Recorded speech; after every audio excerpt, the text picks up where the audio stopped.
ये माता करणी जी का मंदिर है और विश्व प्रसिद्ध हैं और ये मतलब विश्व का एक तरह से 8वां आश्चर्य है।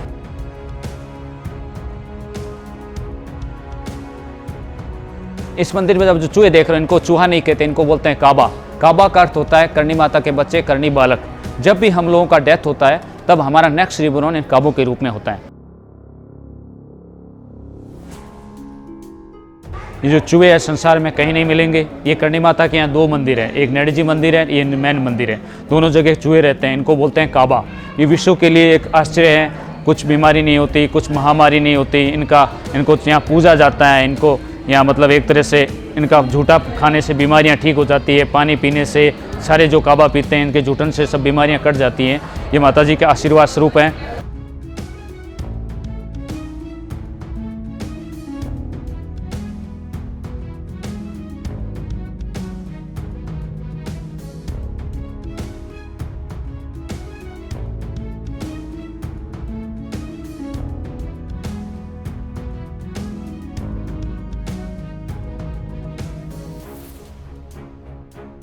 माता जी के दर्शन करने के पश्चात लोग जो काबा पानी पीते हैं, दूध पीते हैं, उसको पीने के बाद पीने से किसी प्रकार की कोई डिजीज, कोई महामारी कुछ भी नहीं होता है।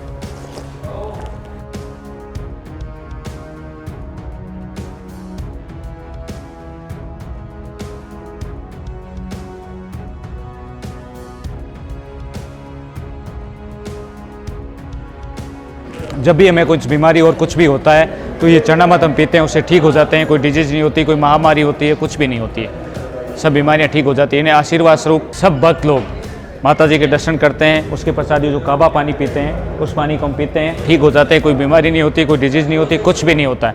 जो भी बीमारियां होती है वो ठीक हो जाते हैं। उसकी पुरानी जो रीति रिवाज जो है वो ये है कि जो ये भोजन होता है ना माता जी का, ये नज़रों से झूठा होता है। तो उसको क्या है कि जैसे हम यहाँ लेके आते हैं ना, उसके बाद वो पर्दा करना ज़रूरी होता है। वैसे मैं इसको पर्दा हटा दूँ फिर मैं अपनी वो वीर घंटा लेके और फिर करूँ तो वो उचित नहीं होता, क्योंकि वो लोग बाहर जो दर्शन कर रहे हैं उनकी नज़रों से वो झूठा हो जाता है। करणी जी का सांसारिक सुख दुख से कोई मतलब नहीं था। वो तो ब्रह्मचारिणी थे, देवी थे और अपनी छोटी बहन से अपने हस्बैंड की शादी करवा दी थी। छोटी बहन के 4 लड़के हुए थे। 4 लड़कों में से सबसे छोटे थे लाखन जी।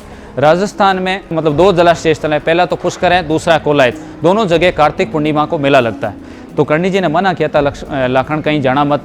तो वो कहीं उस समय दोस्तों के साथ खेलने फिरने घूमने के थोड़े शौकीन थे। कैमल काट पे वहाँ चले गए, उनको तैरना नहीं आता था और जैसे ही पानी के अंदर जंप लगे वहीं उनकी मृत्यु हो जाती है। मृत्यु होने के पश्चात उनके पार्थिव शरीर दोस्तों के द्वारा कैमल काट पे रखे यहाँ लाए गए।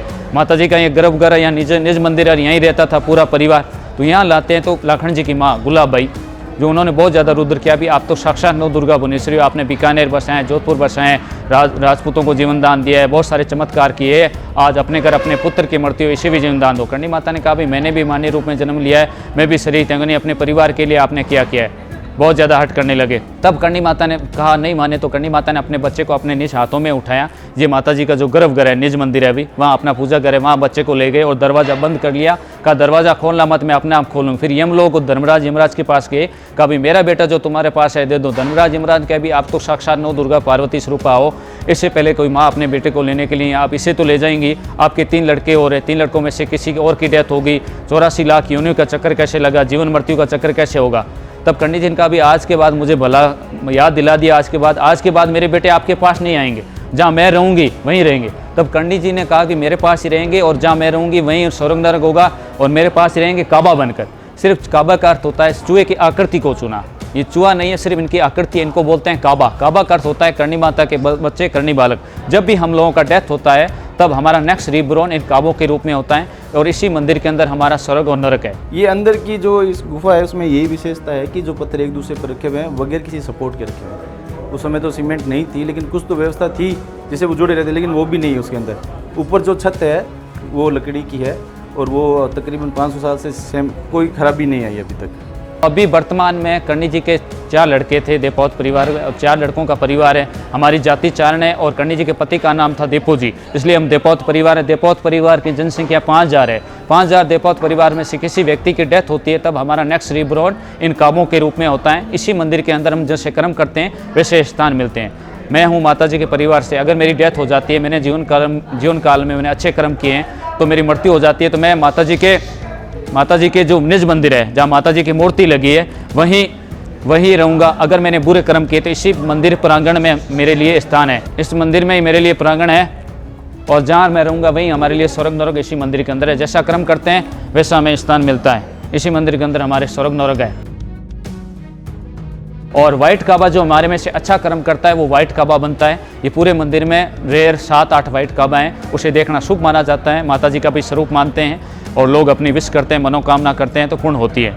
और यहाँ इतने काबे हैं। सामान्यतः हम अपने घर में, हम बाहर से कोई चूहा होता है उसको पालते हैं, उसको खाना खिलाते हैं तो वो कितना फेट हो जाता है। यहाँ इनके खाने की कोई कमी नहीं है, कोई फेट नहीं है, सबकी साइज़ बराबर है, यहाँ कुछ भी नहीं होता है। अब जहाँ चूहा मरता है तो जहाँ बदबू होती है, डिजीज़ होती है, महामारियाँ होती हैं, यहाँ कभी नहीं होती हैं।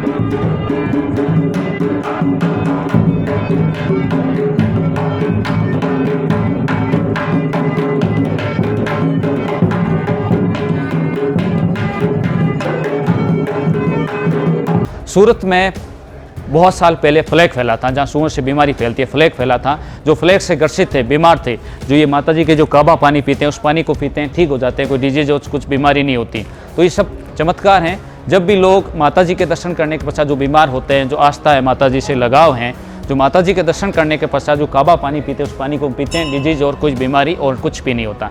ये सब माता जी के संतान हैं और हमारे पूर्वज हैं। जब भी हम लोगों का डेथ होता है तब हमारा नेक्स्ट रिबोर्न काबा के पास, काबा में होता है, और काबा मरता है तो हमारे परिवारों में जन्म हो जाता है। जब भी काबा की डेथ होती है तो हमारा शमशान है, वहीं इन काबों को दफना दिया जाता है। कर्णी जी ने 51 वर्ष 6 माह 2 दिन तक जीवित रहे थे, और अपने लास्ट समय में कर्णी माता अपनी आराध्य देवी तेमराय के दर्शन करने गए तो उनके साथ उनके बड़े बेटे पुण्यराज जी और उनका एक सारथी जो सारंग विष्णु ही था बैलगाड़ी पर, वहाँ जैसलमेर गए और अपनी आराध्य देवी के दर्शन करने के पश्चात बना भगत था माता जी का, उसके वो अंधा था, उसके पास गए, उसके घर गए और कर्णी माता ने उनको दर्शन कहा में आ गई। तो उसने कहा भी मेरा जीवन सफल हो गया।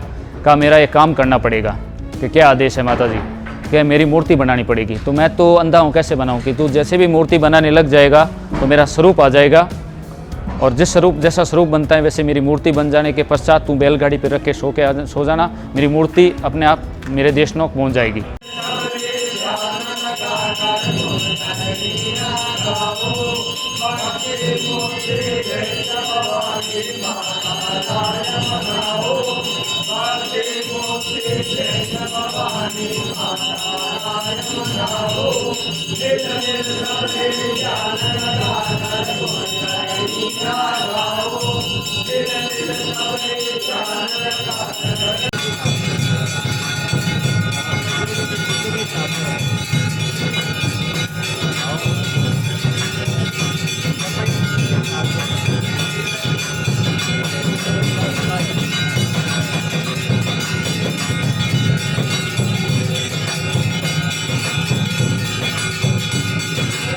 ये पुरानी रीति रिवाज से माता जी की सेवा करते हैं। इसमें बाहर का कोई भोग अंदर नहीं जाता, यहाँ बनाना पड़ता है। वो भी बरसात के पानी से, पीछे एक बड़ा टंकी है वो भर जाता है, उसी से भोग बनता है। ये हमारे जो बड़ा कड़ाव है 90 मन जो उसमें बनता है, हलवा बना लो चाहे लापसी बना लो, वो भी उसी पानी से बनता है, ना कि दूसरे पानी से। उसके पश्चात कर्णी जी यहाँ जैसलमेर की या ये बीकानेर की उस समय सीमाएँ हैं, वहाँ सीमा गड़ियाला नामक स्थान है। वहाँ कर्णी जी को नहाना था। तो कर्णी जी ने बोला बेटा पुण्यराज झारी में पानी नहीं है, पानी लेके आ। तो पानी लाने गए तो पीछे से क्या सारंग विष्णु ही था। कर्णी जी ने कहा भी जितना भी पानी है सारंग मेरे ऊपर डाल दे। जैसे ही सारंग जी ने पानी ऐसे ऊपर डाला तो उसी समय कर्णी माता ज्योति विलीन हो गए। ज्योति विलीन होने के पश्चात वापिस पुण्यराज जी आए, कहा भी माँ कहाँ है? कि मैंने तो पानी डाला था। माँ उसी समय ज्योति विलीन हो गई। तब पुण्यराज जी ने चारों तरफ हाहाकार मचाने, रोने लगे, चारों तरफ घूमने लगे, ज़ोर ज़ोर से चिल्लाने लगे। उसी समय कर्णी माता ने दुर्गा के रूप में आकाशवाणी के द्वारा दर्शन दिए और कहा मैं कहीं नहीं हूँ, मैं वहीं हूँ, मेरी मूर्ति आ रही है। उसी समय मेरी जगह जहाँ मेरी गुंबर है उसी मूर्ति को वहीं स्थापित कर देना। और जैसे मेरे चारों लड़के पे आप चारों लड़के मेरे ऐसे सेवा करते थे वैसे ही मेरी सेवा करना। और मैं उसी मंदिर में मेरे गुंबारे के पास आकर जो भी अपने दुख की व्यथा कहेगा उसके सबके दुख में हरूंगी और विश्व का सबका कल्याण करूँगी। और कर्णी जी ने अपने जीवन काल में हजारों चमत्कार किए थे, आज भी हैं और हजारों चमत्कार होते रहते हैं। हजारों चमत्कार माता जी ने किए थे, आज भी होते रहते हैं। लोगों की श्रद्धा है और विश्वास है, उनके सब मनोकामना पूर्ण होती हैं। जो भी भक्त यहाँ मनोकामना लेके आता है उनकी सब मनोकामना पूर्ण होती हैं।